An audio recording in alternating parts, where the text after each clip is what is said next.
ना सिर्फ आप हेजिंग करते हैं कैश को फ्यूचर्स से, आप ऑप्शन ट्रेड को भी हेज करके चलते हैं, क्या मैंने ठीक समझा? जी सर, मैं ऑप्शन को भी हेज करता हूं और फ्यूचर को भी हेज किया जा सकता है, और इवन आप कैश में जो पोर्टफोलियो आपकी उसे भी हेज किया जा सकता है। वो डिपेंड करता है कि आप जी, उसकी तो ये मैं जी जी जी जी, तो ये बात जो मुझे समझ में आई कि आप सबसे ज़्यादा अहमियत रिस्क एवर्जन को देते हैं, और जितना ज़्यादा रिस्क बचा सके इंसान उतना बेहतर है। और हर ट्रेड आपका हेज होता है, चाहे कैश में हो उसको फ्यूचर्स से करते हैं, फ्यूचर्स में हो ऑप्शन से करते हैं, और ऑप्शंस में हो तो ऊपर वाला बेच के या खरीद के चलते हैं। क्या मैं ठीक समझा? बिल्कुल सर, आप समझिए सर कि हम लोग जनरल लाइफ में बाइक का, कार का, हर चीज का इंश्योरेंस करते हैं, तो क्या हम अपने बिजनेस का इंश्योरेंस नहीं कर सकते? ऐसा कौन सा बिजनेस होगा जिसका इंश्योरेंस नहीं किया जा सकता है? तो इंश्योरेंस, तो विदाउट इंश्योरेंस हम बिजनेस कैसे चला सकते हैं? तो इसलिए मैं सारे ट्रेड में हेजिंग करने की कोशिश करता हूं।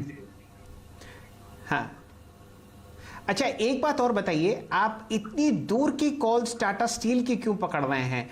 अगर आपको बढ़िया मोमेंटम दिखता है तो इसकी जो निकट की कॉल है इन द मनी के आसपास या थोड़ी आउट ऑफ द मनी, उस पर आप ध्यान नहीं देना चाहेंगे? यहाँ पे ऑप्शन की बिहेवियर काम कर रहा है सर, जो कि गूगल पे लोग बताते नहीं है। ऑप्शन 3 तरह की होती है सर, प्राइस और हवा की, मतलब चिप्स और हवा, जो मैंने बता रखा है कॉन्सेप्ट। तो ये जो ऑप्शन है, इसमें आप देखेंगे कि अगर आप नजदीक का एटीएम को लेते हैं या आईटीएम को लेते हैं तो इनकी प्राइस बिहेवियर चेंज हो जाएगी। लेकिन अगर मैंने जो ऑप्शन लिया है, इसमें आपको बाइंग और सेलिंग में मात्र 7 पॉइंट का डिफरेंसेस है, जिसके कारण अगर टाटा स्टील काफी बुलिश है, अचानक से कोई क्रैश वाली भी स्थिति आती है और वो गिरता है, तो भी टाटा स्टील मुझे 2 से 3 पॉइंट ज्यादा से लॉस देने में इनिशियल स्टेज में सक्षम नहीं होगा, और हम उसे इजिली मैनेज करके बाहर निकल सकते हैं। तो यही कारण था कि मैंने इस स्ट्राइक को लिया है। मैं चाहता तो मैं एटीएम को भी ले सकता था या आईटीएम को भी ले सकता था, लेकिन इस केस में ये चीज हमारे फेवर में नहीं रहती क्रैश की। तो मैं ये देख रहा हूं कि जो स्टॉक इतना बढ़ चुका है तो बैक भी हो सकता है, क्योंकि जितनी तेजी से ऊपर गया है स्पीड तो वैसे ही आना है। तो इसके कारण है कि मैंने इस स्ट्राइक को चुना जहां पे रिस्क काफी कम है और इसे हम इजिली मैनेज कर सकते हैं। चलिए, ये तो आपने रणनीति सेट करी टाटा स्टील पर। ये बताइए सिंह साहब, मीडियम टर्म बाजार को देखते हैं और मेरा ध्यान मई जून जुलाई के आसपास है।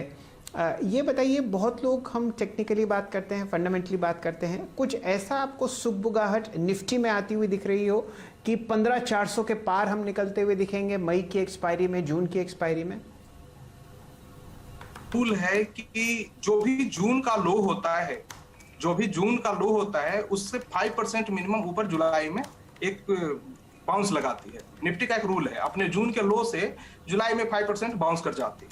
जनरली ये देखा गया, पिछले आप 16-17 ईयर का डाटा निकाल के देख सकते हैं, 1 ईयर हो सकता है फेल किया होगा, मोस्टली ये काम करता है।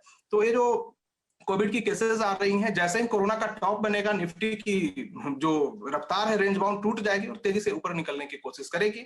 मैं नीचे की लेवल भी आपको बता देता हूं, 1 मिनट निफ्टी के लिए, 1 मिनट प्लीज। निफ्टी अगर 14,400 के नीचे मंथली क्लोज नहीं करेगी तो निफ्टी निश्चित ही 15,400 तोड़ के 16,149 चली जाएगी। अगर निफ्टी को नीचे जाना है तो 14,400 के नीचे इसे मंथली क्लोज करना ही होगा। अगर नहीं करता है तो कोई वे ही नहीं कि गिरेगा। यहाँ पे जो बड़ा पैसा है, स्मार्ट मनी है, वो ट्रैप करने की कोशिश कर रहा है और कुछ भी नहीं है। इसलिए कभी भी आप चार्ट को कोई रीड करे तो मंथली चार्ट को देखे, वीकली और डेली चार्ट में रिटेलर को ट्रैप किया जा सकता है, क्योंकि वहां काफी लो वॉल्यूम होते हैं। तो ये चीज साफ दिख रहा है चार्ट पे। तो जब तक 14,400 निफ्टी ब्रेक नहीं करेगी, निफ्टी कहीं नहीं जाने वाली है, वो वहां जाएगी, फिर से ऊपर आ जाएगी। तो 15,400 और 14,400 ये रेंज है, ऊपर ब्रेक करेगा 16,149, इसको इजिली आ जाना है। जब 14,400 नीचे क्लोज कर जाएगा तो फिर देखेंगे, फिर आगे का प्लान भी है, फिर एबी बैक तक जाएगा, जो पुराना हमारा 8,800 का है। जी चलिए सिंह साहब, आपसे जुड़कर और आपकी राय सुनकर और आपकी सोच देखकर बड़ा अच्छा लगा। मैं उम्मीद करता हूं आगे आप 2 और क्रम में आते हुए दिखेंगे खिलाड़ी नंबर 1 पर। इस हफ्ते आपने 45% रिटर्न कमाया है और हमारे दर्शक, आपके ट्रेडर्स और आपके जो ट्विटर फॉलोअर्स हैं आपको और बढ़िया तरीके से CNBC आवाज़ पर आते हुए देखेंगे। इन्हीं शुभकामनाओं के साथ हमें इजाज़त दीजिए और अपनी सेहत का बहुत बढ़िया तरीके से ख्याल रखिए। वीरेंद्र जी और मैं आपसे इजाज़त लेते हैं और फिलहाल खबरों का सिलसिला जारी है CNBC आवाज़ पर। जुड़े रहिए कमोडिटी राउंडअप।